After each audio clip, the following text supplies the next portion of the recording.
Amen. Bienvenue à nous tous et bonsoir. Que Dieu vous bénisse.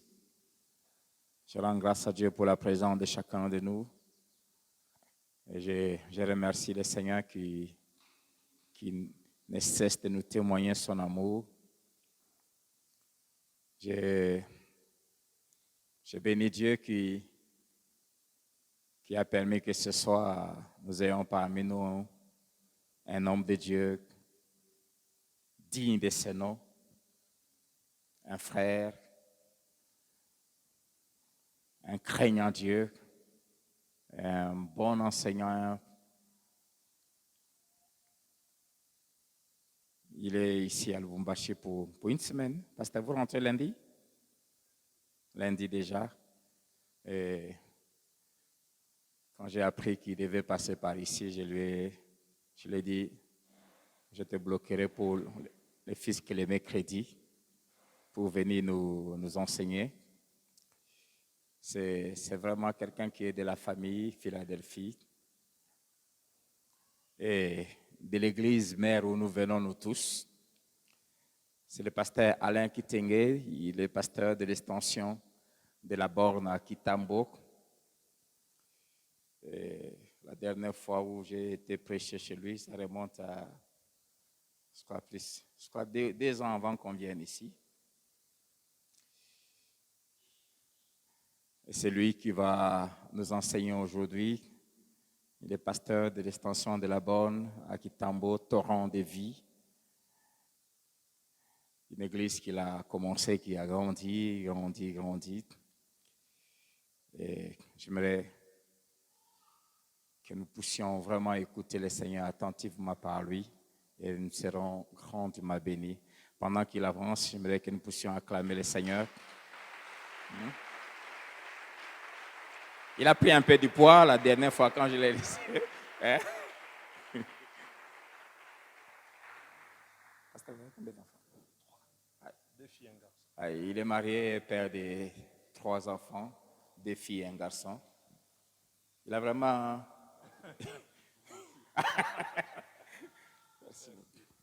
Gloire au Seigneur. Shalom Église. Je rends grâce à Dieu pour ma présence ici et grandement merci au pasteur Timothée et à maman pour cette opportunité que vous me donnez de partager la parole avec le peuple de Dieu de Philadelphie Lubumbashi. Comme le pasteur l'a si bien dit, Philadelphie c'est ma famille. Pour la petite histoire, quand nous étions à l'église mère à la Borne, le pasteur Roland Dallot était assistant du pasteur Vernon, du feu pasteur Vernon, et moi j'étais l'assistant du pasteur Roland. Donc vous voyez que Philadelphie c'est chez moi et je me sens à l'aise et j'ai béni Dieu pour le travail que le pasteur Timothée fait ici.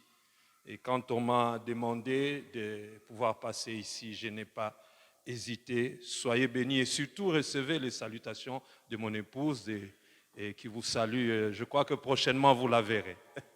Que Dieu vous bénisse. Alors, vous savez, quand je suis invité dans les églises, j'aime toujours, avant de pouvoir prier et savoir ce que je dois enseigner, j'aime toujours regarder ce qui a été dit. Et quand j'ai parcouru tout ce qui a été dit à Philadelphie, Lubumbashi, les mercredis, je ne suis pas le pasteur, mais je crois que c'est le pasteur qui parle du livre d'Exode. Voilà. J'ai parcouru, j'ai vu comment vous êtes bénis. Alors je me suis dit, je ne veux pas trop m'éloigner de là. Je reste dans l'Ancien Testament. Et je voudrais vous parler ce soir d'un homme de l'Ancien Testament, Abraham. Abraham, c'est un homme qui nous enseigne beaucoup. Le thème de mon enseignement ce soir, c'est le parcours d'un héros, Abraham. Le parcours d'un héros, Abraham. Abraham, c'est quelqu'un qui nous enseigne beaucoup. Beaucoup et vraiment beaucoup. Il y a beaucoup de choses à dire. J'ai pris que j'aille vraiment, que le Saint-Esprit m'aide à dire tout ce que je prévu de dire ce soir parce que ça va beaucoup nous enseigner. Vous savez, dans ce thème, le parcours d'un héros Abraham, nous allons considérer la marche d'Abraham et son parcours. Abraham, en l'espace de quelques années, a vécu une série d'expériences, dont certaines furent douloureuses et d'autres glorieuses. Ces expériences lui ont permis de mieux connaître Dieu, de s'attendre à lui et de mûrir dans la foi, dans l'amour et dans l'obéissance. La vie d'Abraham est une vie de croissance malgré les faiblesses, malgré ses manquements. Il a passé par différentes étapes et Dieu a pu lui demander toujours plus. Chaque fois qu'Abraham passait d'une étape, Dieu lui demandait plus. Alors notre texte principal, il se trouve dans Genèse chapitre 12, versets 1 à 4. Genèse 12, 1 à 4. Nous lisons au nom de Jésus. La Bible dit, l'Éternel dit à Abraham, va-t'en de ton pays, de ta patrie, de la maison de ton père, dans le pays que je te montrerai. Je ferai de toi une grande nation et je te bénirai. Je rendrai ton nom grand et tu seras une source de bénédiction. Je bénirai ceux qui te béniront et je maudirai ceux qui te maudiront. Et toutes les familles de la terre seront bénies en toi. Abraham partit comme l'Éternel lui avait dit, et l'autre partit avec lui. Abraham était âgé de 75 ans lorsqu'il sortit de Charan. Amen. Alors, au travers de la vie d'Abraham, ce soir, nous allons méditer sur son parcours, sur sa marche, et tirer plusieurs leçons qui peuvent nous aider pour notre marche. La première leçon que je tire de la vie d'Abraham, c'est que Abraham fut le choix souverain de Dieu. Notez ça. Abraham fut le choix souverain de Dieu. J'insiste sur le mot souverain. Pour cela, je vous convie encore à lire avec moi Genèse 11, c'est un culte d'enseignement. Nous devons lire beaucoup. La Bible dit dans Genèse 11, versets 26 à 29, c'est que Térakh, âgé de 70 ans, engendra Abraham, Nachor et Haran. Voici la postérité de Térakh. Térakh engendra Abraham, Nachor, Haran engendra Lot. En fait, vous voyez déjà là qu'Abraham n'était pas le seul fils, le seul enfant de son père. Et Haran mourut en présence de Térakh, son père, au pays de sa naissance à Ur, en Chaldée. Abraham et Nachor prirent deux femmes. Le nom de la femme d'Abraham était Saraï. Et le nom de la femme de Nachor était Milka, fille d'Haran, père de Milka et père de Gisca. Genèse 11, verset 31, il est dit ceci, Térakh prit, soulignez ça, prit Abraham, son fils, et Lot, fils d'Haran, fils de son fils, et Saraï, sa belle-fille, femme d'Haran, son fils. Pourquoi je nous demande de souligner? Parce qu'au départ, nous avons lu qu'Abraham avait 3 enfants. Il y a un qui est mort. Mais lorsque Abraham devait quitter Ur en Chaldée pour aller dans le pays que Dieu lui montrait, la Bible nous dit au verset 31 de Genèse 11 que Térakh prit son fils, prit Abraham, son fils. Seulement Abraham. Mais où est l'autre frère d'Abraham, Nachor? Pourquoi n'est-il pas parti avec le père? Le père prit soin de prendre seulement Abraham et Lot. Nous dit Genèse 11, 31. Vous savez, le père d'Abraham, Térakh, était un adorateur d'idoles. Il vivait avec ses enfants à Ur en Chaldée, nous l'avons lu. Bien qu'il eût 2 fils en vie, Abraham et Nachor, il choisit de prendre avec lui Abraham et non Nachor. C'est déjà quelque chose qui nous fait tiquer. Un papa responsable, il veut quitter, supposons Lubumbashi pour aller s'installer, je ne sais où, à Kolwezi, à Kinshasa, mais il prendra toute sa famille. Mais là, la Bible nous dit, il a pris seulement Abraham et il partit avec lui. Bien-aimé, la main de Dieu était en train d'agir dans le père d'Abraham en le poussant à décider avec qui partir et qui rester. Parce que Abraham était le choix de Dieu, dès le départ, Dieu a imposé au père d'Abraham de pouvoir faire quitter uniquement Abraham. Je suis en train de dire la première chose, le premier point, Abraham était le choix souverain de Dieu. Dieu l'a choisi souverainement. Là où la sagesse populaire annonce le hasard fait bien les choses, la Bible proclame dans Ecclésiaste 11, verset 5, la Bible dit, de même que tu ignores le cheminement du souffle vital, comment se forment les os dans le ventre de la femme enceinte, ainsi tu ne peux pas connaître l'œuvre de Dieu, lui qui fait toutes choses. Comme pour dire, dans la vie, dans l'histoire de tout enfant de Dieu, il n'y a pas d'accident. Dieu, ce ne fit pas par erreur qu'Abraham, qui devait avoir une relation importante avec Dieu, naquit de Térak. Ce ne fut pas par erreur. Pourquoi un homme avec qui Dieu devait avoir une grande histoire, pourquoi est-il né d'un pays d'idoles, un pays plein d'idoles, où l'idolâtrie battait son plein? Pourquoi? Pourquoi est-il né seulement de ce père? Non, Dieu ne faisait pas l'erreur. Nous le verrons plus tard que Dieu n'a pas du tout commis d'erreur. Je parie que si cela ne dépendait que des hommes ou de la société, certainement, Abraham ne naîtrait pas de cette famille. Le choix souverain de Dieu. Dès que Dieu a commencé à avoir une histoire avec la famille d'Abraham, Dieu a décidé avec qui partir. On ne parle plus dans la Bible du frère d'Abraham, on n'en parle plus. On ne sait pas ce qu'il est devenu. Mais parce que Dieu devait conduire Abraham d'Ur jusque dans la terre promise, eh bien, il fallait seulement que le père d'Abraham parte avec lui. Deuxième enseignement que la vie d'Abraham nous donne. Nous avons dit que le premier enseignement, c'est qu'Abraham, c'est le choix souverain de Dieu. Le deuxième enseignement que la vie d'Abraham nous donne, c'est que dans la vie, les handicaps sont des matières premières pour les miracles.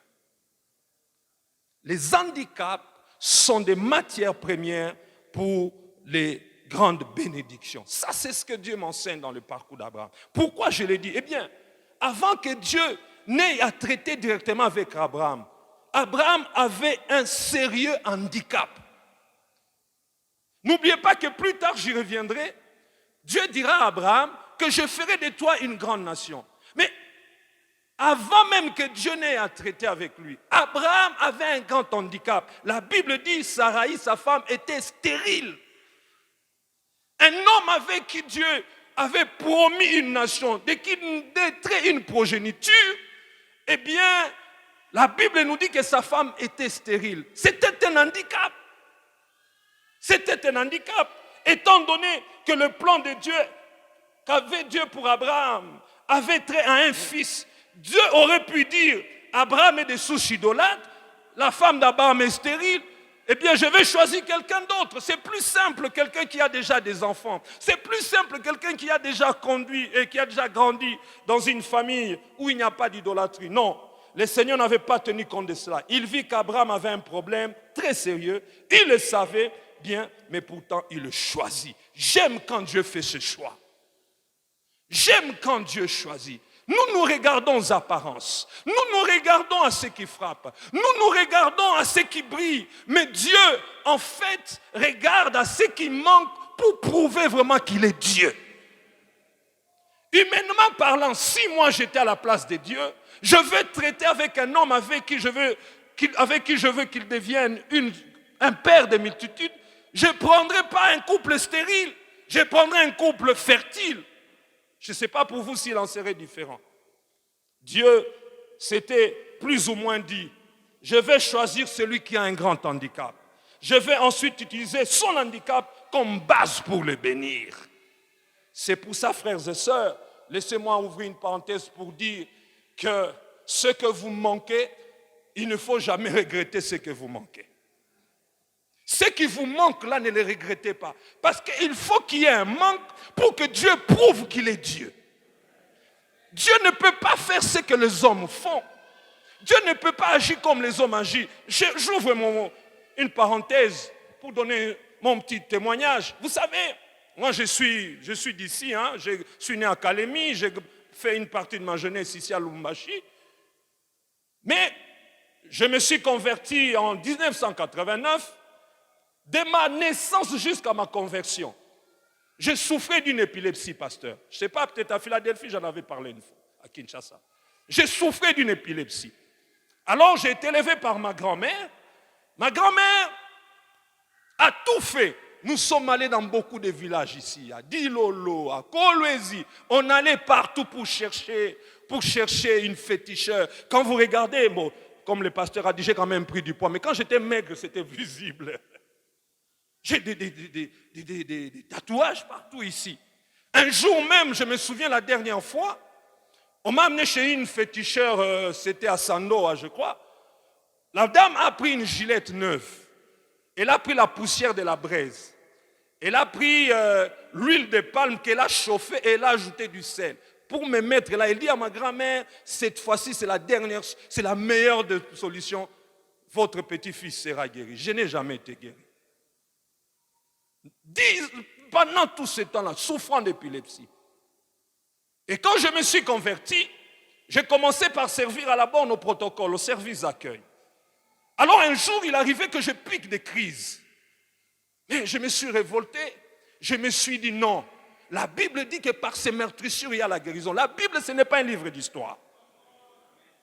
J'ai dit que la Bible, ce n'est pas un livre d'histoire. Ou tu es Dieu ou tu ne l'es pas, Seigneur. Alors, vous savez, les hommes, quand ils sont limités, ils vous donnent des solutions à eux. On me dit non, pour que vous ne piquiez pas des crises, on m'a mis sous un régime. Pasteur, maman, j'ai fait des années, je ne mangeais pas les omelettes. J'ai fait au moins 10 ans. Omelettes, poissons frais. Je ne mangeais que les histoires frais, les Mikebouka. Donc tout ce que je mangeais, c'était frais. Et la dame dira, il ne faut pas que votre fils et votre petit-fils, surtout ne mange pas la viande de la chèvre. Parce que c'est la viande qui provoque les crises. Ah! Alors un jour au protocole, à l'époque quand il y avait mariage là-bas à l'église, la cérémonie se faisait sur place. Alors j'avais, Dieu, c'est pour ça que j'ai dit Dieu fait concourir tout. Mon responsable m'a donné un plateau à aller servir. Sur ce plateau, il y avait la viande de chèvre, pasteur. La bonne odeur que ça dégageait là. Et alors je me suis dit, mais Dieu dit que par les maîtrisures, il y a la guérison. J'ai enfreint l'ordre de mon chef de protocole. Je suis allé dans un coin, je me suis assis. J'ai dit, aujourd'hui, je dois vivre le miracle de Dieu. Mes parents ne priaient pas. Je disais, mais ça peut marcher tout comme ça peut marcher. Je vais manger cette viande. Si elle me fait piquer des crises, alors là, c'est fini. J'ai mangé cette viande-là. Et depuis ce jour-là, jusqu'à aujourd'hui, je n'ai plus jamais piqué de crises. Je me souviens, je suis allé, quand j'ai mangé par peur, je suis allé au bureau de l'apôtre Roland à l'époque, pasteur Dallot. Je lui ai dit, je viens de faire quelque chose que je n'ai jamais fait. Priez pour moi parce que ça peut barder à la maison. Il m'a imposé les mains. Jusqu'à aujourd'hui, je n'ai plus jamais été malade. Bien aimé, il fallait qu'il y ait cet handicap pour que ma famille voie que les féticheurs ont une limite. Pour que ma famille voie que la solution n'est pas chez le médecin. Frères et sœurs, n'ayez pas peur des handicaps que vous avez. Ce sont des matières premières pour les miracles de Dieu. Amen. Dans ta marche avec Dieu, s'il y a des obstacles, s'il y a des difficultés, s'il y a des handicaps, ces choses ne peuvent pas empêcher Dieu de faire éclater son règne dans ta vie. Dieu avait réellement appelé Abraham pour revenir à Abraham. Quand Sarai était stérile et il les a plus tard bénis, ceci montre que les handicaps dans nos vies sont des matières premières pour les miracles de Dieu. Ne te gêne pas pour ce qui nous manque, ne te gêne pas pour ce qu'il y a. Troisième chose qu'Abraham nous apprend, c'est que dans la vie d'Abraham, j'apprends que Dieu est engagé à ce qui commence en lui-même. Ce que Dieu n'a pas commencé, il ne s'engage pas. J'insiste. Dieu s'engage à ce qui commence lui-même. Regardez, le père d'Abraham, Térak, il va partir dur en Chaldée dans le pays de Canaan. Son désir d'aller au pays de Canaan était naturel. Certainement, il y avait la famine.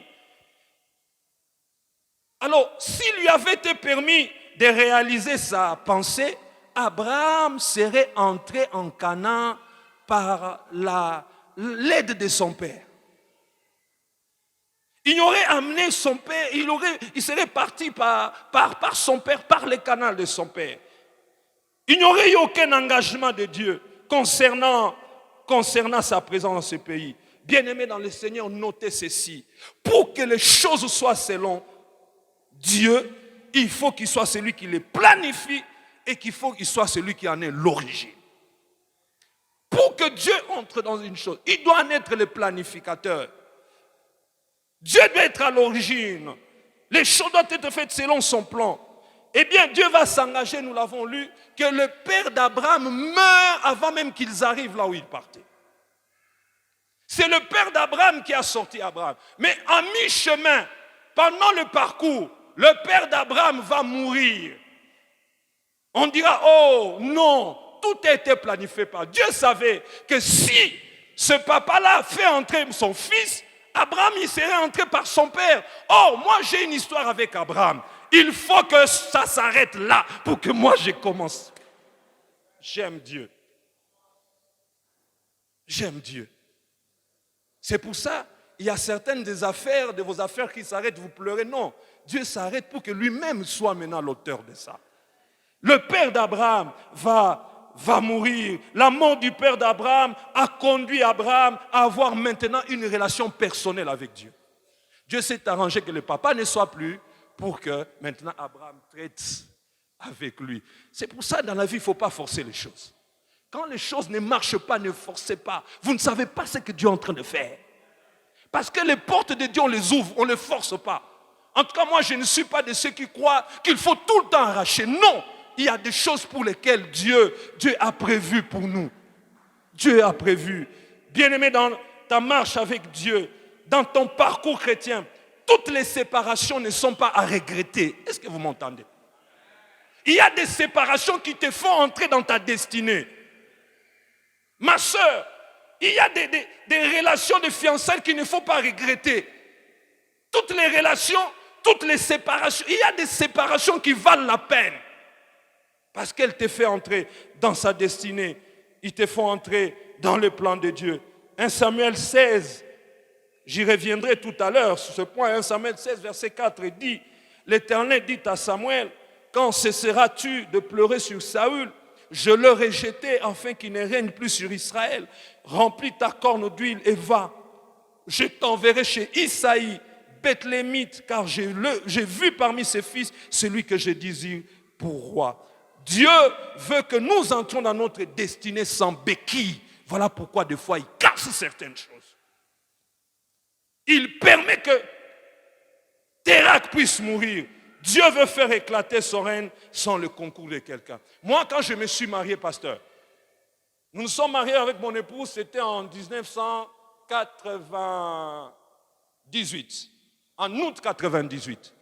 Pour ceux qui étaient à Kinshasa, ils savent qu'à cette époque-là, il y avait la guerre à l'Est. Il y avait la guerre à l'Est, on devait se marier en août. Et c'était le 8 août, la date que nous avions prévue. Et le 2 août, la guerre a commencé à l'Est, là-bas. On était obligé de tout balancer, de tout. Ma femme, c'est la première fille après 5 garçons. Donc imaginez-vous la première fille qui se marie. Tous ses frères qui sont à l'étranger devaient descendre pour venir voir leurs... Et vous savez, les gens, quand ils viennent de l'Europe, dès qu'ils entendent un coup de balle, là, ils ont rempli leurs valises, ils sont rentrés. Alors nous avons d'abord été brisés. Pourquoi?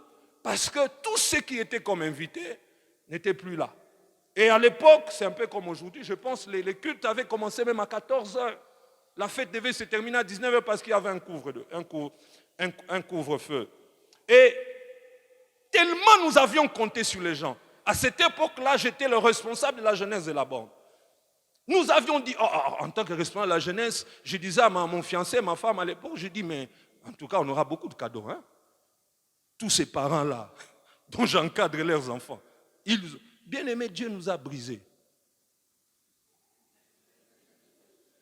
Dieu nous a brisés. On n'a pas. Je me souviens, pasteur, même le coffre d'une voiture ne contenait pas nos cadeaux. Donc c'est juste au banquet arrière du véhicule seulement. Bien-aimé dans le Seigneur, sache que dans notre marche avec Dieu, Dieu nous confondra toujours chaque fois que nous comptons sur les gens. Dieu ne voulait pas qu'Abraham continue à compter sur son père pour la route. Il a arrêté. Il a arrêté. Joseph en sait quelque chose. Il dira ceci dans Genèse chapitre 40, verset 14. Mais souviens-toi de moi quand tu seras heureux. Montre, je te prie, de la bonté à mon égard. Parle à ma faveur. Il est en train de dire à les chansons, à ma faveur à Pharaon, et fais-moi sortir de cette maison. La Bible dit que le chef des chansons ne pensa plus à lui. Il l'oublia. Oh, ce soir, je prie que quelqu'un vous oublie pour que Dieu entre en jeu. Il faut que quelqu'un vous oublie. Vous savez, dans la vie, il y a des gens qui aiment trop dépendre des gens.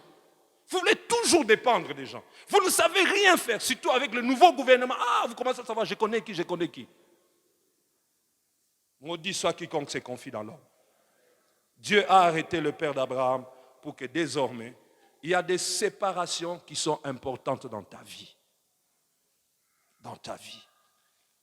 Vous devez perdre certaines relations pour avancer afin de gagner de nouvelles relations. Car des fois, certaines personnes ne peuvent rentrer si d'autres ne partent pas dans votre vie. Il faut que d'autres personnes partent de votre vie pour que de nouvelles et bonnes entrent. Donc Abraham ne devait pas arriver à Canaan par les désirs de son père.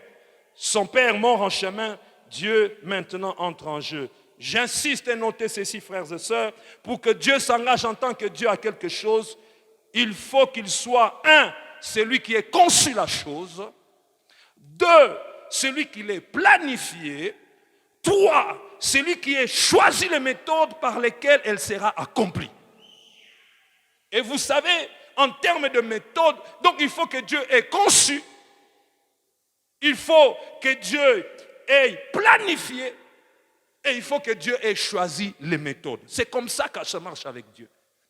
Et des fois, les méthodes de Dieu sont formidables. Les méthodes de Dieu sont formidables. Par amour donc pour Abraham, et afin que le but de Dieu pour le pays de Canaan et tout ce qui était associé puisse s'accomplir, le Seigneur va donc empêcher Abraham d'entrer. Il va bloquer les plans de Térakh, son père. Il va le bloquer. Quatrième chose, c'est la démonstration de la grandeur d'Abraham. Évidemment, là, je suis en train de ramasser vraiment des grands points de la vie d'Abraham. La démonstration de la grandeur d'Abraham. D'abord, sachant que la grandeur d'un homme est déterminée par la place que Dieu lui donne par rapport au plan qu'il a pour lui. La grandeur d'un homme ne dépend pas de ses titres, mais c'est par rapport à la place qu'il a dans le cœur de Dieu. C'est par rapport à la place qu'il a dans le cœur de Dieu. Alors, au moment où Dieu avait appelé Abraham, il n'y avait rien à lui qui pouvait le recommander à Dieu. Rien. Il n'avait aucun atout pour prétendre être le père des multitudes. Aucun. Car sa femme ne concevait pas. Bref, il n'était pas grand aux yeux du monde. Mais la voix de Dieu va parvenir à Abraham dans Genèse 12, verset 1. La voix de Dieu parvint à Abraham. Il est dit, l'Éternel dit à Abraham, va-t'en de ton pays, de ta patrie et de la maison de ton père, dans le pays que je te montrerai. Alors ici, Dieu appelait Abraham à l'action. Va-t'en. Avant, tu étais avec ton père. Maintenant, ton père n'est plus. Va-t'en de ton pays maintenant. Va-t'en de ton pays. Cet acte consistait à causer une séparation de ce qu'il connaissait à ce qu'il ne connaissait pas. Certainement, Abraham avait des ambitions. Et là, Dieu met fin à toutes ses ambitions. Il met fin à toutes ses ambitions. Bien-aimé, tout celui qui marche avec Dieu doit s'attendre un jour à ce que Dieu mette ses ambitions propres dans les oubliettes. Si vous tenez trop à vos ambitions, eh bien Dieu continuera à vous confondre. Tout celui qui marche avec Dieu, un moment Dieu mettra vos ambitions dans les oubliettes pour les mettre sur la route de la destinée divine. Sachant que quand Dieu appelait Abraham à se séparer, ce n'était pas juste une séparation de quelque chose. Non, mais c'était une séparation pour quelque chose. Beaucoup de gens se séparent juste. Ils se séparent juste de la vie mondaine. Non, avec Dieu, on ne se sépare pas d'eux, on se sépare pour. Je me sépare du monde pour Dieu. Je ne me sépare pas simplement du monde. Je me sépare du péché pas par peur de l'enfer. Non, je me sépare du péché parce que je veux la vie de Dieu. C'est pour ça, il n'est pas normal qu'un qu'un enfant de Dieu, converti, séparé du monde, et puis il arrive à l'église, il croise les bras, il ne fait rien à l'église. Non, on se sépare du monde pour le servir. On se sépare pour le servir. Donc ce qui intéresse Dieu, ce n'est pas une séparation de, mais c'est une séparation pour. Pour. Dieu a dit à Abraham, je te montrerai le pays. Je te montrerai le pays. Bien-aimé, pèlerin, l'Éternel, ton Dieu, te dit aussi durant ta marche, il n'y aura rien d'incertitude. Il dit, je te montrerai. Il ne permettra pas que tu te trompes de chemin. Car s'il le faisait, ça sera comme si lui-même avait choisi d'aller hors du chemin de la foi. Alors, il aurait été plus raisonnable que Dieu dise simplement à Abraham, je te montrerai le pays. Là, c'était encore pire. C'est bon. Mais il ajoute, je ferai de toi une grande nation. J'y reviendrai régulièrement. Je ferai de toi une grande. En fait, petit à petit, Dieu commençait à faire comprendre à Abraham qu'il avait affaire à Dieu et non pas aux hommes. Quand toi-même tu n'as pas d'enfant, Dieu te dit que je ferai de toi une grande nation, c'est que tu dois comprendre que tu n'as pas affaire à un homme. Tu as affaire à Dieu. Parce que ce qu'il dit là, humainement parlant, ce n'est pas réalisable. Mais divinement parlant, c'est réalisable. Et la grandeur d'Abraham s'est manifestée dans la manifestation de sa foi dans les paroles de Dieu. Abraham a commencé déjà à prouver qu'il était vraiment un homme grand. Cinquième point, c'est que dans le parcours d'Abraham, il y a eu la parenthèse d'Égypte. La parenthèse d'Égypte. C'est ça le cinquième point. La parenthèse d'Égypte. La Bible dit dans Genèse 12, verset 10, c'est vraiment un épisode triste de la vie d'Abraham. Il y eut une famine dans le pays et Abraham descendit en Égypte pour y séjourner car la famine était grande dans le pays. La famine était grande. Bien-aimé dans le Seigneur, Abraham décida de partir du pays de Canaan où Dieu l'avait appelé pour le pays d'Égypte où Dieu ne l'avait pas envoyé. Il ne savait pas qu'il était mieux de rester à l'endroit choisi par Dieu, même si le plus redoutable des famines y régnait, plutôt que d'aller chercher l'abondance hors de la volonté de Dieu. Abraham va faillir. La famine va frapper. Abraham dit, je descends en Égypte. Bien-aimé, sachez que tout bien qui n'est pas béni par Dieu est un mal. Tout bien qui n'est pas béni par Dieu est un mal. Vous fuyez la famine pour aller là où il fait beau, là où il y a l'abondance, cette abondance-là n'est pas de Dieu. Nous allons le voir. La Bible dit, Ésaïe 30, verset 1 à 3, « Malheur, dit l'Éternel, aux rebelles qui prennent des résolutions sans moi et qui font des alliances sans ma volonté pour accumuler péché sur péché, qui descendent en Égypte. » Qui descendent en Égypte. Le péché que Dieu est en train de reprendre ici, ce n'est pas juste le fait de descendre en Égypte. Non, c'est parce que pour Abraham, la descente en Égypte était d'abord un acte de rébellion. Un acte de rébellion. Deux, la descente en Égypte était un plan qui ne venait pas de Dieu. Déjà, tu poses un acte de rébellion. Et puis, tu entres dans un plan qui n'est pas de Dieu. Et troisièmement, c'était un manque de foi. Acte de rébellion, plan qui n'est pas de Dieu, manque de foi. Pourquoi manque de foi? Parce que c'est Dieu, après tout, Abraham, c'est Dieu qui a commencé à te prendre en charge, même s'il y a la famine. Vous savez, des fois, nous les humains, nous ne comprenons pas souvent. Dieu te dit qu'il fera de toi père de multitudes. Toi-même, tu regardes et tu n'as pas d'enfant. Mais la famine, c'est quoi par rapport à ce qu'il a promis? Un manque de foi. Voyons à présent ce passage. Genèse 13, 1 à 2. Abraham va remonter d'Égypte vers le midi. Lui, sa femme et tout ce qui lui appartenait, et l'autre avec lui. Abraham était très riche en troupeaux, en argent et en or. Très riche. Quelqu'un pourrait me dire, mais pasteur, après tout, ce n'est pas si mauvais qu'Abraham soit allé en Égypte parce qu'il s'est enrichi. Abraham a beaucoup bénéficié. Du reste, Dieu a jugé les autres, mais il n'a pas puni Abraham. Donc c'est qu'Abraham n'avait pas de problème. Dans un sens, ça peut être vrai. Cependant, le temps pendant lequel il avait rétrogradé fut un temps perdu. Ça, c'est de un. Ce fut un temps perdu. Même s'il a été béni en Égypte. C'est pour ça, je l'ai dit et j'y reviendrai. Toute bénédiction n'est pas de Dieu. On peut avoir quelqu'un en train de prospérer. En quoi? Non. On peut avoir quelqu'un en train, tous les jours il est souriant. Non, non, tout n'est pas de Dieu. Tout n'est pas de Dieu. Vous savez, à Kinshasa, pasteur, j'ai côtoyé mon voisin dans le quartier, c'est un pasteur d'une église indépendante, enfin les églises indépendantes. Alors il me racontait, il me dit, savez-vous, vous êtes dans les assemblées de Dieu, vous êtes bien, vous avez une discipline. Mais il commençait à me raconter comment est-ce que vers l'aéroport là, il y a maintenant une dame qui fait des fétiches pour tous les hommes de Dieu qui cherchent les masses dans les églises. Or les masses, on ne les cherche pas dans les églises, c'est Dieu qui les attire.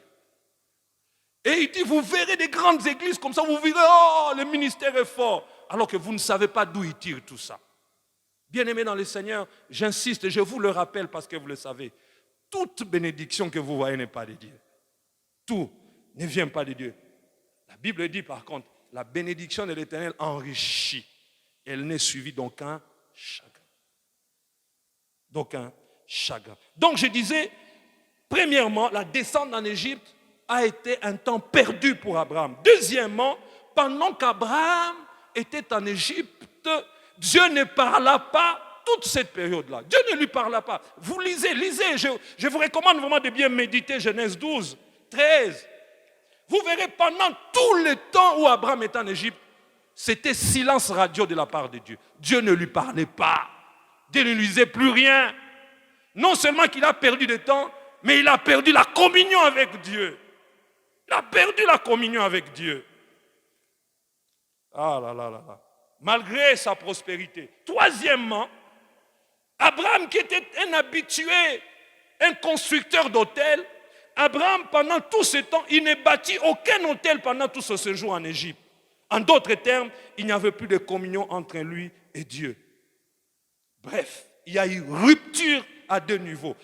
Rupture dans la communion avec Dieu, rupture dans la communication. L'Égypte peut vous faire prospérer, mais l'Égypte va faire rompre votre communion avec Dieu. Bien-aimés dans le Seigneur, j'aimais ce qu'un homme de Dieu nous a dit une fois à Torrent de Vie. Il a dit, Dieu marche très lentement, mais il n'est jamais en retard. On peut avoir l'impression que Dieu marche lentement, mais il n'est jamais en retard. La leçon que nous tirons dans cet épisode d'Abraham, c'est qu'aucun de nous ne prenne jamais les bénédictions, fût-elles matérielles ou spirituelles, comme l'évidence d'une communion intime avec le Seigneur. Ne prenez jamais la présence des bénédictions dans la vie d'un frère comme l'évidence d'une communion parfaite avec Dieu. Non. Non. Un homme peut être béni, mais communion brisée avec Dieu. Communion brisée avec Dieu. Un homme peut prospérer, mais Dieu ne lui parle plus. Abraham, tu étais habitué à construire les hôtels. Abraham, Dieu te parlait. Mais silence radio pendant tout son séjour en Égypte. Les erreurs d'Abraham dans ces temps de famine. La Bible dit, lisez encore, Genèse 12, à partir du verset 9. Abraham continua ses marches en s'avançant vers le midi. Genèse 12, 9. Il y eut une famine dans le pays. Abraham descendait en Égypte où il séjournait, car la famine était grande dans le pays. Comme il était prêt d'entrer en Égypte, il dit à Sarai, sa femme, « Voici, je sais que tu es une femme belle de figure. Quand les Égyptiens te verront, ils diront, c'est sa femme, et ils me tueront. Ils te laisseront la vie. Dis, je te prie que tu es ma sœur, afin que je sois bien traité à cause de toi et que mon âme vive grâce à toi. » Lorsqu'Abraham fut arrivé en Égypte, les Égyptiens virent que la femme était fort belle. Les grands de Pharaon la virent aussi et la vantèrent à Pharaon. Et la femme fut emmenée dans la maison de Pharaon. Il traita bien Abraham à cause d'elle. Et Abraham reçut des brebis, des bœufs, des ânes, des serviteurs et des servantes, des ânesses et des chameaux. Mais l'Éternel frappa de grandes plaies à Abraham et sa maison au sujet de Sarai, femme d'Abraham. Alors Pharaon appela Abraham et dit, qu'est-ce que tu m'as fait? Pourquoi ne m'as-tu pas déclaré que c'est ta femme? Pourquoi as-tu dit, c'est ma sœur? Aussi l'ai-je prise pour ma femme? Maintenant voici ta femme, prends-la et va-t'en. Et Pharaon donna cet ordre à ses gens de le renvoyer lui et sa femme avec tout ce qui lui appartenait. Donc au verset 9, il est écrit, Abraham continua ses marches et s'avança vers le midi. Vous voyez dans la portion que nous avons lue, les conséquences de la descente en Égypte. Bien aimé, quand nous péchons, quand nous allons en dehors de la volonté de Dieu, les conséquences ne se limitent pas à nous. Même sa femme va en être victime. Même sa femme va en être victime. Il est important de ne pas s'éloigner de la maison de Dieu. Dans ton parcours, sache que si le diable n'arrive pas à te freiner, il cherchera à t'entraîner dans des compromis. Si le diable n'arrive pas à bloquer ta vie chrétienne, il va chercher à t'amener dans le compromis. Abraham s'est avancé plus loin vers le midi, de là en Égypte. En quittant la proximité de la maison de Dieu, il s'éloignait de plus en plus de la bénédiction de Dieu. Et voici les erreurs qu'Abraham a commis dans un temps de famille. Première erreur, Abraham va descendre en Égypte. Ça, je l'ai déjà dit. Deuxième erreur, Abraham va manquer de confiance en Dieu. Ce manque de confiance en Dieu l'a conduit à descendre en Égypte. Troisième erreur, il a mis la vie de Sarai, sa femme, en danger. Chers parents, l'erreur que nous pouvons commettre, surtout nous, papas, sachant nos femmes, nos enfants peuvent en payer le prix. Peuvent en payer le prix. Il a mis la vie de Sarai, sa femme, en danger. Verset 15, il est dit, les grands de Pharaon la virent aussi et la vantèrent à Pharaon, et la femme fut amenée dans la maison de Pharaon. Sarai a été exposée à la convoitise des yeux et de la chair des hommes de Pharaon. Il va exposer sa femme. On sait très bien où mène la convoitise de la chair et quel en est le fruit. On sait. Un auteur a écrit ceci, je lis, il dit, vous trouverez que si vous descendez au niveau du monde, si vous vous entendez avec les hommes du monde, vous aurez peur de confesser votre vraie relation avec Dieu. C'est vrai, quand vous descendez dans le monde, il est difficile de commencer à confesser que vous appartenez à Dieu. Abraham ne pouvait plus dire qu'il est un choisi, un élu de Dieu. Bien-aimés, ne descendez jamais en Égypte, quels que soient les problèmes que vous avez. Ne cherchez jamais les solutions du monde. Jamais. D'ailleurs, je prie que chaque fois que vous serez tenté d'y descendre, que quelque chose vous bloque au nom de Jésus. Parce que vous allez retarder votre destinée. Quatrième erreur d'Abraham, c'est qu'Abraham a accepté le présent de Pharaon sur la base d'un mensonge. Sur la base d'un mensonge. Verset 16. La Bible dit, il traita bien Abraham à cause d'elle. Et Abraham reçut des brebis, des bœufs, des ânes, des serviteurs et des servantes, des ânesses et des chameaux. Frères et sœurs, prenons garde de ne pas perdre notre âme et notre salut sous prétexte de ne pas vouloir souffrir et d'avoir les grâces du monde. On refuse de souffrir. Bien-aimé, l'école de Dieu, même si vous la fuyez, elle vous poursuivra ailleurs. Quand Dieu veut vous briser, laissez-vous briser. Si vous tentez de contourner l'école de Dieu, ça vous rattrapera un jour ou l'autre. Parce qu'avec Dieu, les leçons doivent toujours être apprises. Quel que soit ce que vous pouvez faire. L'infidélité n'est jamais une source de bénédiction pour qui que ce soit. Quand on partise avec le monde, quand on partise, on marche dans le mensonge, on reçoit de quoi combler notre chair. Mais notre âme se meurt. C'est pour ça, vous travaillez dans les douanes, vous travaillez dans le contrôle. Ne partisez jamais avec le mensonge. Aujourd'hui, ça peut vous procurer des véhicules. Mais demain, le diable réclame toujours ce qu'il donne. Et quand il les réclame de manière brutale. De manière très, très, très brutale. Sixième leçon dans la vie d'Abraham, c'est les gains par la perte. Dans la vie chrétienne, nous devons apprendre à gagner en perdant. Lisons Genèse 13, 5 à 12. Vous voyez que nous sommes en train de nager entre Genèse 12 et Genèse 13, tout ça. Vraiment, je vous prie de bien méditer ces deux chapitres-là, ils sont intéressants. Les gains par la perte. Comment ça? Eh bien, lisons Genèse 13, 5 à 12. La Bible dit, Lot qui voyageait avec Abraham avait aussi des brebis, des bœufs et des tentes. Et la contrée était insuffisante pour qu'ils demeurassent ensemble, car leurs biens étaient si considérables qu'ils ne pouvaient demeurer ensemble. Il y eut querelle entre les bergers des troupeaux d'Abraham et les bergers des troupeaux de Lot. Les Cananéens et les Phérésiens habitaient alors dans le pays. Abraham dit à Lot, qu'il n'y ait point, je te prie, de dispute entre moi et toi, ni entre mes bergers et tes bergers, car nous sommes frères. Tout le pays n'est-il pas devant toi?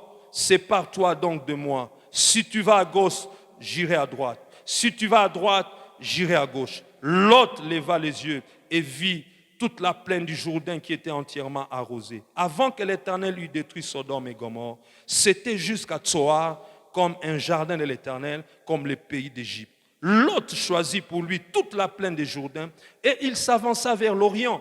C'est ainsi qu'ils se séparèrent l'un de l'autre. Abraham habita dans le pays de Canaan et Lot habita dans les villes de la plaine. Il dressa ses tentes jusqu'à Sodome. Bien-aimés dans le Seigneur, je le dis donc, dans le parcours d'Abraham, j'apprends que quelquefois pour gagner, il faut perdre. Quand la querelle va éclater, cette querelle va révéler ce qui était dans le cœur d'Abraham. Il était prêt à perdre, à laisser la meilleure portion. La Bible nous dit qu'Abraham habita dans le pays de Canaan et l'autre habita dans les villes de la plaine. Dans les villes de la plaine. Examinons un peu le comportement de cet homme de Dieu. Premièrement, en voyant qu'il y avait conflit entre ses brebis et ceux de son neveu, Abraham va prendre l'initiative de trouver une solution. Bien-aimé, dans toute situation engageant deux personnes, c'est la personne la plus spirituelle, celle en qui la croix a pu travailler dans la destruction de la chair. C'est donc cette personne qui prendra toujours l'initiative. Un homme qui est brisé n'aura jamais peur de perdre. Jamais.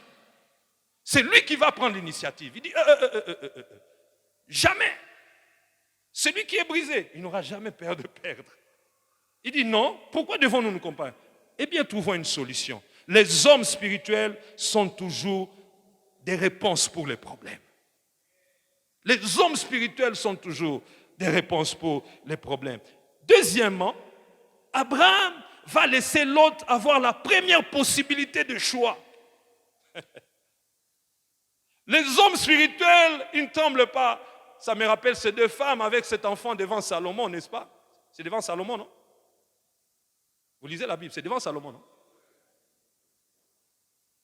Les hommes spirituels, eh bien, ils laissent les autres faire leur choix. La Bible dit au verset 9 de Genèse 13, « Tout le pays n'est-il pas à toi? Sépare-toi donc de moi. Si tu vas à gauche, j'irai à droite. Si tu vas à droite, j'irai à gauche. » Même dans le conflit au travail, laissez les gens prendre l'initiative. Parce que ma Bible, moi, me dit, Dieu est fidèle et il s'élève en dernier toujours.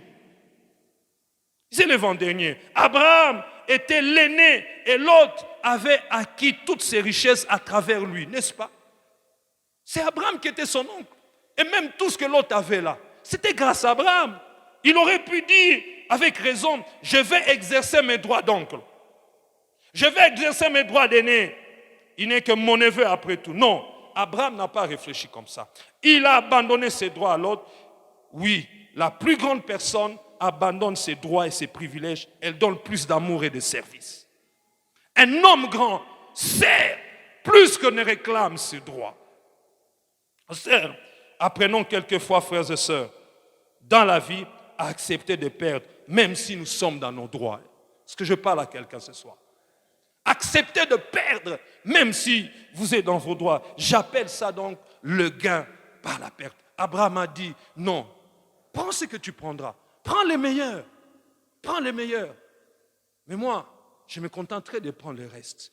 Abraham nous enseigne donc que dans notre parcours chrétien, j'insiste, je le répète, apprenons quelquefois à abandonner certaines choses. Parce qu'après tout, nous ne les perdons pas. Avec Dieu, on ne perd pas. On finit par récupérer d'une manière ou d'une autre. Ça ne sert à rien que vous soyez toujours en conflit avec les gens. Non, ça ne sert à rien. Ça ne sert à rien. Ça ne sert à rien. Votre Rédempteur s'élèvera le dernier. Il aura le dernier mot. 7e point dans le parcours d'Abraham, j'ai appelé ça l'inévitable passage des tests. Dieu va faire... Vous savez, plus nous avançons, plus nous voyons que Dieu est en train de travailler dans Abraham. L'inévitable passage des tests. Lisez avec moi Genèse 21, les 14 premiers versets. Genèse 21, 1 à 14. La Bible dit, l'Éternel se souvint de ce qu'il avait dit à Sarah. Et l'Éternel accomplit pour Sarah ce qu'il avait promis. Sarah devint enceinte et elle enfanta un fils à Abraham dans sa vieillesse, au temps fixé dont Dieu lui avait parlé. Abraham donna le nom d'Isaac au fils qui lui était né, que Sarah lui avait enfanté. Abraham circoncit son fils Isaac, âgé de 8 jours, comme Dieu le lui avait ordonné. Abraham était âgé de 100 ans. À la naissance d'Isaac, son fils, et Sarah dit, Dieu m'a fait un sujet de rire. Quiconque l'apprendra rira de moi. Elle ajouta, qui aurait dit à Abraham, Sarah allaitera des enfants. Cependant, je lui ai enfanté un fils dans sa vieillesse. L'enfant grandit et fut sévré. Et Abraham fit un grand festin le jour où Isaac fut sévré. Sarah vit rire le fils d'Agar, l'Égyptienne, que l'Égyptienne avait enfanté Abraham. Elle dit à Abraham, chasse cette servante et son fils, car le fils de cette servante n'héritera pas avec mon fils, avec Isaac. Cette parole des plus forts aux yeux d'Abraham à cause de son fils. Mais Dieu dit à Abraham, que cela ne déplaise pas à tes yeux, à cause de l'enfant et de ta servante. Accorde à Sarah tout ce qu'elle te demandera, car c'est d'Isaac que sortira une postérité qui sera propre. Je ferai aussi une nation du fils à ta servante, car il est ta postérité. Abraham se leva de bon matin, il prit du pain et une outre d'eau qu'il donna à Agar, il plaça sur son épaule. Il lui remit aussi l'enfant et la renvoya. Elle s'en alla et s'égara dans le désert de Beersheba. Amen. Bien-aimés, chaque action accomplie en dehors de la volonté de Dieu finit toujours par causer de la peine. Je dis bien chaque action. Chaque chose que nous faisons en dehors de la volonté de Dieu a toujours causé de la peine. À un moment, certainement, Abraham était très content d'avoir Ismaël. Il s'est dit, j'ai Ismaël. J'ai Ismaël. Il se disait certainement qu'au moins, j'aurais prouvé au monde que je suis un homme capable d'avoir un enfant. Après, va survenir les paroles de Sarah. Chasse cette servante et son fils, car le fils de cette servante n'héritera pas avec mon fils. Ces paroles vinrent comme une bombe dans la vie d'Abraham. Parce que jusque-là, Abraham était tranquille. C'est devenu comme une bombe. Nous ne savons ce qu'Abraham aurait fait si Dieu n'était pas intervenu en renforçant ce que Sarah avait dit. Parce que Dieu va venir, il va donner raison à Sarah. Dieu va appuyer Sarah. Dans Genèse 21, 11 à 12, la Bible dit cette parole de plus fort aux yeux d'Abraham. Des plus forts. Pourquoi? Parce que pour lui, Ismaël était la démonstration de sa puissance en tant qu'homme. Mais Dieu dit à Abraham que cela ne te déplaise pas à tes yeux à cause de l'enfant et de ta servante. Accorde à Sarah tout ce qu'elle te demandera, car c'est d'Isaac que sortira une postérité qui te sera rompue. C'était douloureux. Cela paraissait rude, mais il n'avait pas d'autre choix. Frères et sœurs, beaucoup de choses qui sont en train d'être faites en son nom, mais dont il n'est pas à l'origine, seront toutes mises de côté un jour. Tout ce qui a été fait sans Dieu, même si ça prospère, même si ça se multiplie, un jour, je vous assure, ça sera brisé. Évidemment, là, je parle des enfants de Dieu. Parce que Dieu ne peut pas cohabiter avec ce qui n'est pas de lui. J'ai pris que Dieu ramène en néant tout ce qui est Ismaël dans nos vies.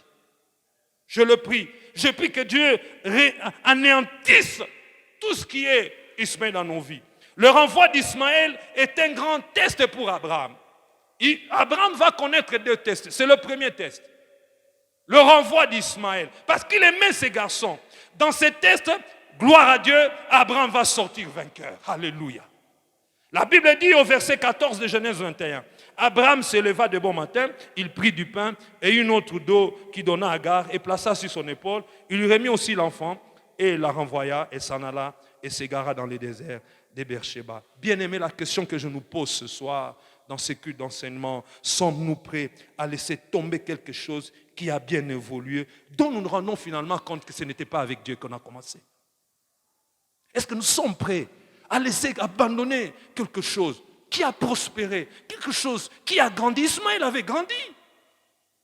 Êtes-vous prêts à rompre cette relation qui peut-être vous a donné beaucoup de bien, mais aujourd'hui vous vous rendez compte que Dieu n'est pas dans l'affaire? Êtes-vous prêts à abandonner ces choses-là? Ismaël, c'est aussi le résultat de l'impatience. C'est le résultat de l'impatience, Ismaël. Il n'a jamais été profitable à l'homme de dévancer le temps de Dieu par impatience, pour obtenir ce à quoi il aspirait parvenir. Bien-aimés, soyons patients, parce que la patience paye.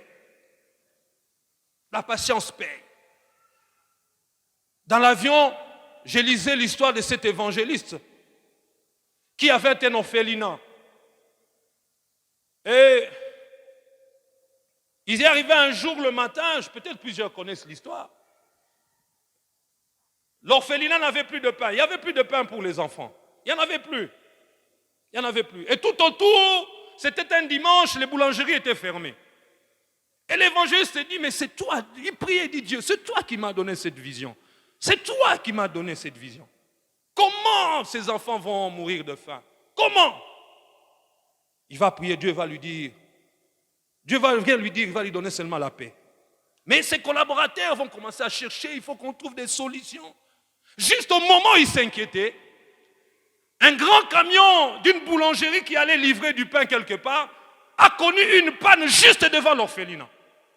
Et la panne, le temps d'appeler les mécaniciens, les pains qui étaient là allaient s'abîmer. Alors, les conducteurs, les autres qui étaient dans le camion, sont descendus, ils ont dit, mais en fait, où allons-nous déverser ces pains? Il y a un orphelinat ici. Ils sont entrés dans l'orphelinat. Et quand ils ont vu l'évangéliste, il dit, mais c'est ce que nous attendions de Dieu. Et les enfants ont mangé. Bien aimé, la patience avec Dieu paye toujours. Soyez patients. Ne vous fabriquez pas d'Ismaël. Ismaël peut être bien aujourd'hui, mais demain, vous ne savez pas ce que ça vous donnera.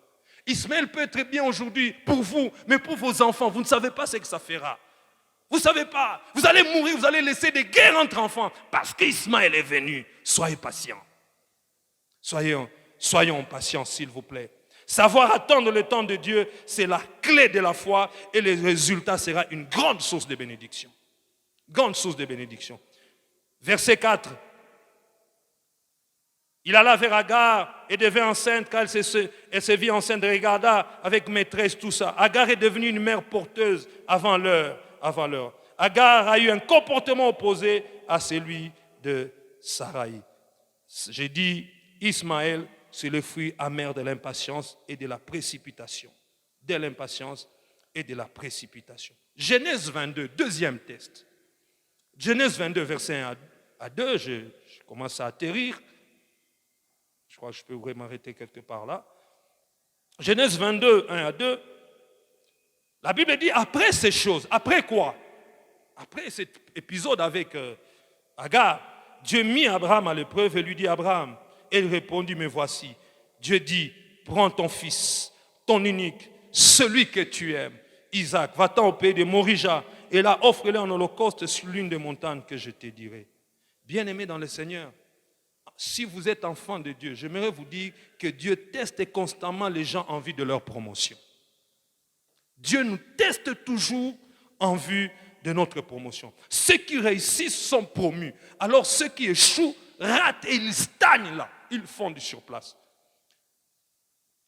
Notez ceci. Pourquoi Dieu n'avait pas demandé le sacrifice d'Isaac alors qu'Isaac venait de naître? Non, Dieu est bon, Dieu est intelligent. En fait, il attendait un moment où Abraham, après plusieurs expériences, va mûrir. Il y a des tests que Dieu ne te demandera pas tant que tu n'as pas mûri. C'est pour ça que la Bible dit, aucune tentation ne peut venir au-delà de tes forces. Dieu ne tente jamais au-delà. Non, quand Dieu te tente, il sait que tu es capable de résister. Dieu n'a pas demandé le sacrifice d'Abraham avant parce qu'il savait avant, Abraham, ça ne marcherait pas. Mais à cette époque-ci, après toutes les expériences qu'il a commises, il dit, c'est bon, Abraham peut maintenant être tenté. C'est pour ça, ne pleurnichez pas quand vous êtes tenté. Vous pouvez sortir de cette tentation. Vous pouvez en sortir. Ne dites pas c'est plus. Vous savez, en français, on dit tout c'est plus fort que moi. C'est faux. Avec Dieu, ce n'est pas plus fort. Non. Avec Dieu, ce n'est pas. Dieu n'est pas un homme pour te tenter plus fort que toi. Non. Avec Dieu, c'est toi qui es toujours plus fort. Oui, dans notre parcours, tous les combats, toutes les épreuves seront toujours proportionnelles à notre niveau spirituel. Hein? Toujours. Toujours. Maintenant, Abraham avait grandi, il était confronté à une épreuve et c'était l'examen final. C'était l'examen. Parce qu'après ça, waouh, Abraham va monter. Seulement, il ne savait pas, Dieu ne lui avait envoyé aucun préavis lui demandant de se préparer. L'épreuve avait surgi subitement. Si au moins Dieu avait préparé Abraham. Vous savez, c'est bien quand on vous dit que vous allez passer un examen, vous vous préparez, n'est-ce pas? Mais quand ça vient subitement, Abraham ne savait pas. Il s'est levé un bon matin comme ça, Dieu lui dit, prends ton fils. Ainsi donc, bien-aimé, Dieu mènera chacun de nous à un endroit final de preuve. Il ne nous enverra aucun préavis. Il n'y aura rien pour nous indiquer combien l'épreuve est sérieuse. Il n'y aura rien. Mais tout ce qu'il y aura, ça sera la capacité de sortir victorieux. Quelles sont les implications du sacrifice d'Isaac? Quelles sont les implications? Parce que c'était un test. La première implication, parce que le fait de sacrifier Isaac n'était pas facile. Quelles sont donc ces implications? Je disais, la première, c'est que Isaac était le fils unique d'Abraham qui lui était resté après qu'il ait renvoyé Ismaël. Il était la personne précieuse de sa vie. Imaginez-vous, chère maman, après 30 ans, 20 ans, vous avez un enfant et votre mari vient vous dire, non, nous devons sacrifier cet enfant. Vous savez ça, en Afrique, ça peut causer des divorces. Hein? Ça peut causer des divorces. Surtout dans nos familles africaines. Non, on va donner cet enfant à l'église. L'unique. Ça pouvait amener des désastres dans la famille. Ça, c'est la première implication. Deuxième implication, et c'est la raison même principale, Isaac était celui à travers qui les promesses de Dieu devaient s'accomplir. Parce que Dieu avait dit, c'est en Isaac que je te bénirai. Dieu a dit, c'est en Isaac que je te bénirai. Et le même Dieu dit, sacrifie Isaac. Est-ce que vous voyez un peu que ce n'est pas clair? Il lui a dit, renvoie Ismaël, moi je te bénirai par Isaac. Il n'est même pas encore béni. Dieu lui dit, non, va sacrifier-le. Quel test! Celui par qui je devais être béni doit être sacrifié. L'implication, c'est que, en fait, toutes les promesses allaient être nulles pour Abraham, humainement parlant. Humainement parlant. Isaac représentait la garantie que les promesses de Dieu allaient s'accomplir. Isaac sacrifié, les promesses deviendraient nulles et tomberont dans l'eau. Waouh! Tomberont dans l'eau. Bien-aimés, nous devons savoir que dans notre parcours, Dieu défendra toujours ses promesses. Ce n'est pas à nous de les défendre. N'ayez pas pitié de Dieu. N'aidez pas Dieu. Quand Dieu a parlé, lui-même, il a les méthodes et il a les moyens pour accomplir. Sacrifier Isaac était donc comme détruire la garantie de l'accomplissement de la promesse. Oh, Église, Philadelphie, Lubumbashi, sachez que dans votre parcours, si la garantie de l'accomplissement est détruite, une autre garantie vous sera accordée. Et même si cette garantie n'est plus accordée, Dieu demeure la garantie inébranlable. C'est pour ça qu'Abraham a compris. Après tout, moi j'étais dans un pays idolâtre. Après tout, je n'avais plus d'espoir d'avoir un enfant. C'est Dieu qui me l'a donné. Puisqu'il me demande, je lui donne. Après tout, c'est lui qui se défend. Ne défendez jamais Dieu. Laissez-le se défendre. Oui, Abraham savait que même si la garantie est détruite, une autre garantie sera donnée. Dieu est un Dieu responsable. Dieu est un Dieu responsable. Dans Genèse, dans 1 Roi plutôt, 17, verset 2 à 9, on nous parle d'Élie. Dieu lui a dit, 1 Roi 17, 2 à 9, Et la parole de l'Éternel fut adressée à Élie en ces mots. Pars d'ici, dirige-toi vers l'Orient et cache-toi près du torrent des Kérith qui est en face du Jourdain. Tu boiras de l'eau du torrent que j'ai ordonné au corbeau de te nourrir là. Il partit et fit selon la parole de l'Éternel.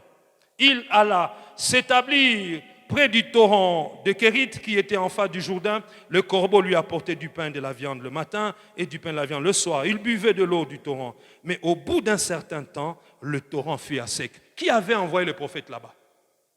C'est Dieu. Mais le même Dieu qui a envoyé le torrent va sécher.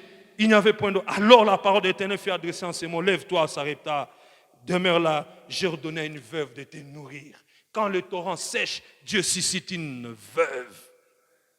C'est pour ça, avec Dieu, on est assuré. Dieu, c'est la meilleure assurance. Abraham va le comprendre. Abraham va le comprendre. La meilleure garantie, c'est Jésus. Cet homme devait faire face, Abraham, je termine par là.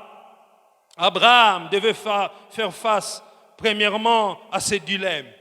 Choisir la voie de l'obéissance qui amènerait à rester sans fils, ou obéir, ou ne pas obéir à Dieu. À un moment donné, Dieu nous demandera toujours quelque chose de légitime. De légitime. Dieu, voyant cela, parce qu'il ne pouvait pas partager le cœur d'Abraham avec nul autre, il va décider d'ôter Isaac. Sûrement, Abraham a dû se demander, que diront les gens à propos de Dieu, car ils verront Isaac sacrifié et les promesses ne pas s'accomplir.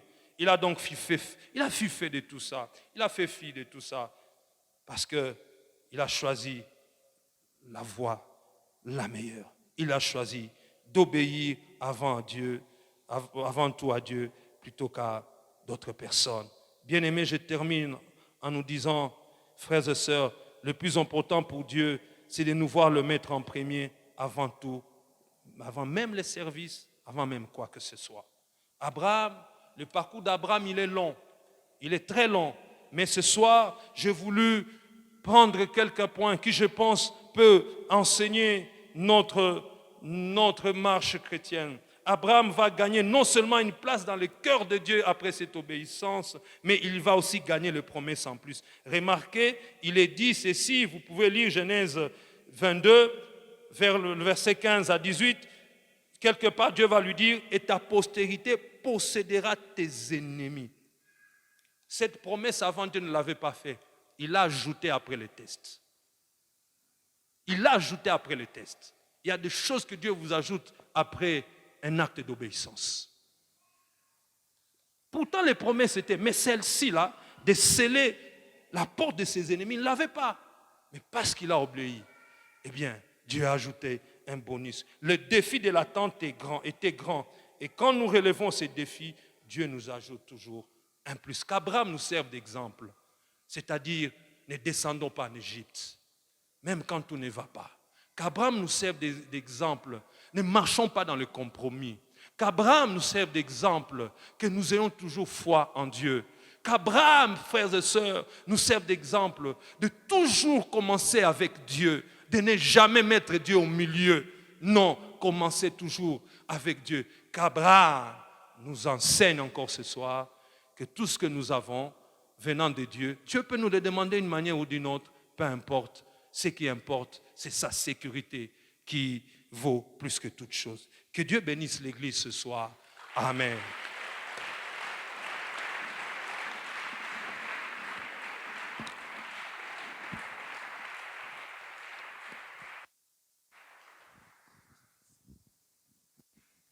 Est-ce qu'on peut bien acclamer le Seigneur?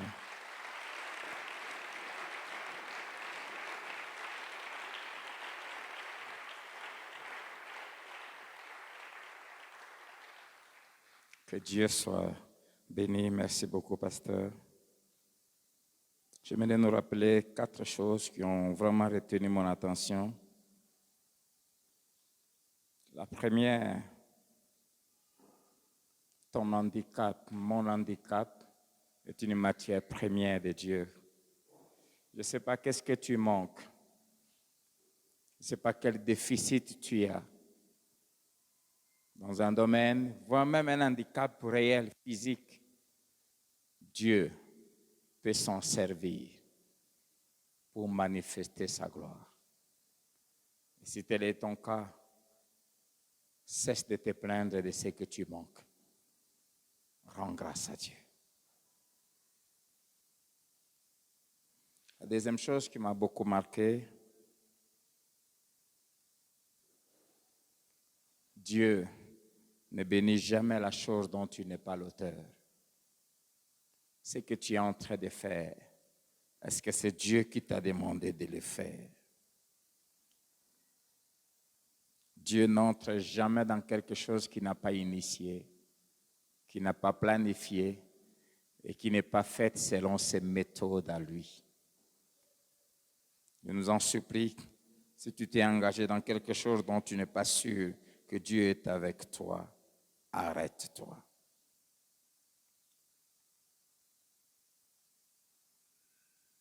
La troisième, ça m'a beaucoup marqué cette phrase. Si le diable n'arrive pas à te freiner, il va chercher à t'entraîner dans des compromis. Es-tu dans le compromis là où tu travailles? Es-tu dans le compromis dans ce que tu es en train de faire?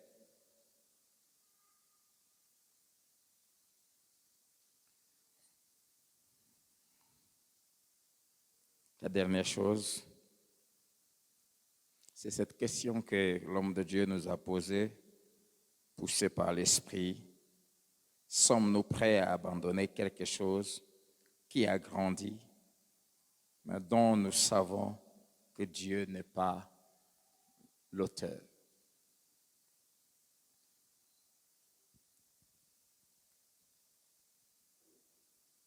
As-tu quelque chose, as-tu gagné quelque chose dont tu sais que ce n'est pas Dieu qui te l'a donné?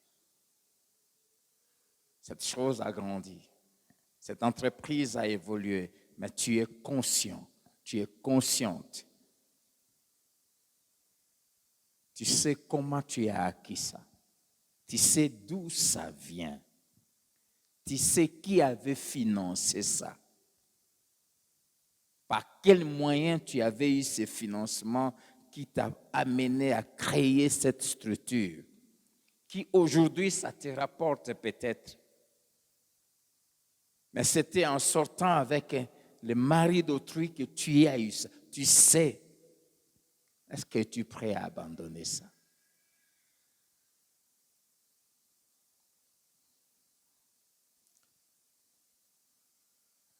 Pour poser ces actes, il faut être convaincu de ce que l'homme de Dieu a dit. Dieu est la garantie suprême que les promesses qu'il nous a faites vont s'accomplir. Ça a tellement retenti dans mon esprit. Dieu est la garantie suprême que ce qu'il a promis va s'accomplir. Est-ce qu'on peut incliner nos têtes dans la prière?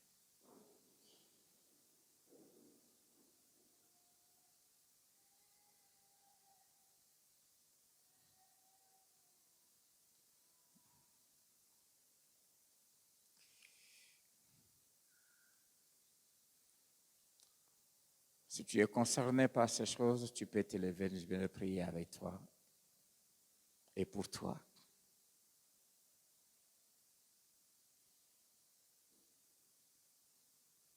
Merci, bien-aimé.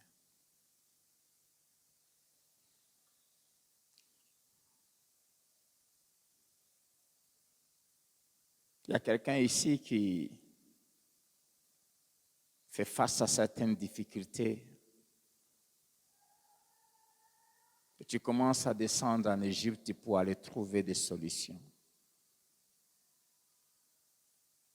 Les solutions qu'on va trouver loin de Dieu, loin de son plan, nous amènent. Pendant qu'on lisait ce passage avec le pasteur, comment Abraham a pu échanger sa femme avec les biens? Pharaon a épousé Sarah chez Abraham, un mari qui reçoit la dot de sa propre femme. Bien-aimé, quand tu commences à t'éloigner de Dieu, on a parlé de ça le dimanche, quand tu commences à t'éloigner de Dieu, tu deviens capable, tu seras capable de poser des actes graves. Je ne sais pas comment Abraham dormait pendant toute la nuit que Sarah passait chez Pharaon et avec Pharaon.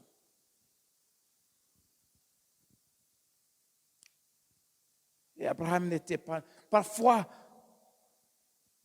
quand on commence à s'éloigner de Dieu, on pose des actes, comme Dieu nous disait les dimanches passés. Il est étonné comment on peut tomber trop bas.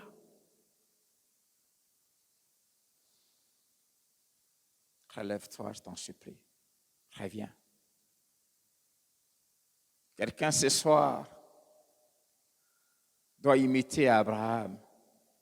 Tu es en train de te disputer quelque chose avec une personne. Vraiment, ça t'appartient. Tu es dans tes droits. Mais à cause de Dieu, cède ce droit. Tu subis une injustice au travail. Tu as été peut-être licencié injustement. Tu vas en justice. Je te déconseille. Cède. Lâche.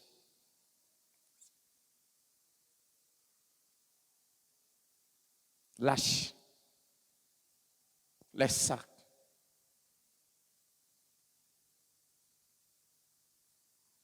Qu'il y ait des familles qui se déchirent à cause des biens que les parents ont laissés. Si tu es vraiment enfant de Dieu, Dieu te donnera des maisons à toi. Lâche.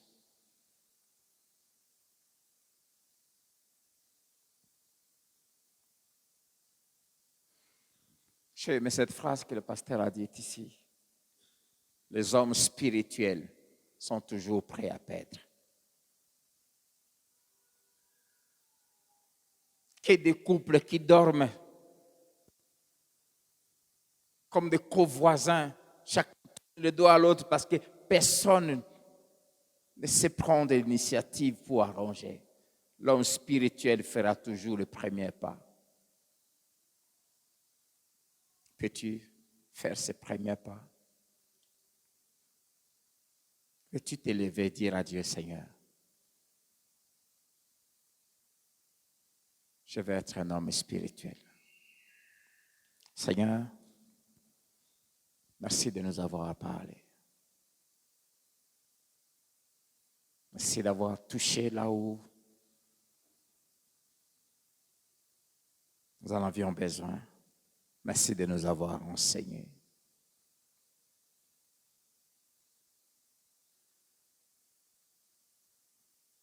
Seigneur, merci pour tes enfants qui n'ont pas hésité à s'élever. Parce que ta parole a atteint leur cœur.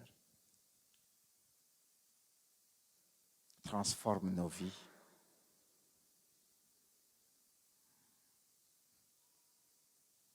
Nous prenons la résolution de laisser, de perdre pour toi. Nous prenons la résolution, Seigneur, de revenir à toi. On a cessé, on a perdu la communion avec toi, on a cessé de bâtir des hôtels, on ne médite plus, on ne prie plus, parce qu'on a commencé à s'éloigner de toi. Seigneur, nous revenons.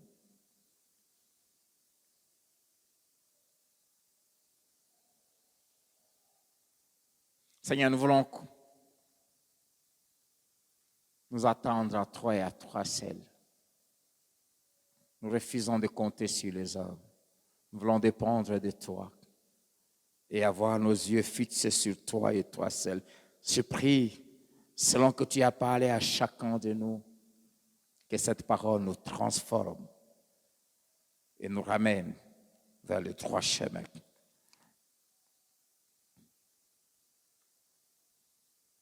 Merci Seigneur pour ta fidélité. Merci de nous avoir affranchis par ta parole, car elle est la vérité. Agrée et accepte nos offrandes, nos dîmes, et bénis la vie de chacun de nous. Au nom de Jésus. Amen. Amen.